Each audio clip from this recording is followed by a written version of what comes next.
बिस्मिल्लाहिर्रहमानिर्रहीम। अस्सलामुअलैकुम व्यूवर्स, आप देख रहे हैं Saudi Urdu news channel.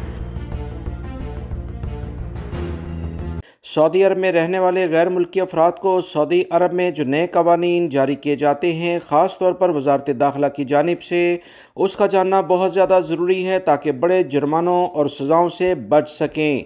Saudi वजारत दाखिला की जानिब से कहा गया है कि इतवार 2 जून से सऊदी अरब में नए कवानीन के मुताबिक कुछ नई सज़ाओं और पाबंदियों का सामना करने के लिए गैर मुल्की अफराद और सऊदी शहरियों को तैयार रहना चाहिए।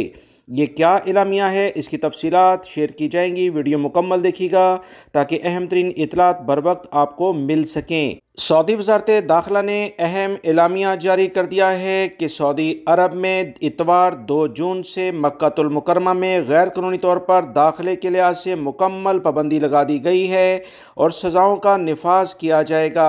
सऊदी अरब के अहम तरीन ज़राए के मुताबिक 2 जून बरोज़ इतवार के बाद वो शख्स जो इजाज़तनामे के बगैर मक्कातुल मुकरमा या मुशारे मुक़द्दसा में पकड़ा गया, इसे कानून के मुताबिक सज़ा दी जाएगी।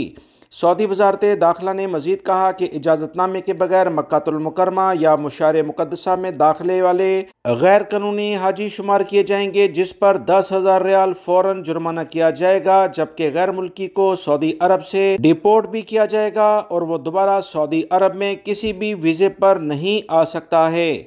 सऊदी वजारत दाखिला ने कहा कि सज़ाओं का निफाज 2 जून बरोज़ इतवार से 20 जून तक रहेगा। वजारत ने मजीद कहा है कि इजाज़तनामे के बगैर आज़मीन को मक्का ले जाने वाले को 6 माह कैद और 50,000 रियाल जुर्माना किया जाएगा, जबकि गाड़ी भी जब्त कर ली जाएगी। अगर खिलाफ वर्जी करने वाला गैर मुल्की हुआ तो सज़ा और जुर्माने की मुद्दत मुकम्मल करने के बाद इसे सऊदी अरब से बेदखल यानी डिपोर्ट किया जाएगा और सऊदी अरब में दोबारा वो किसी भी वीज़े पर नहीं आ सकता है।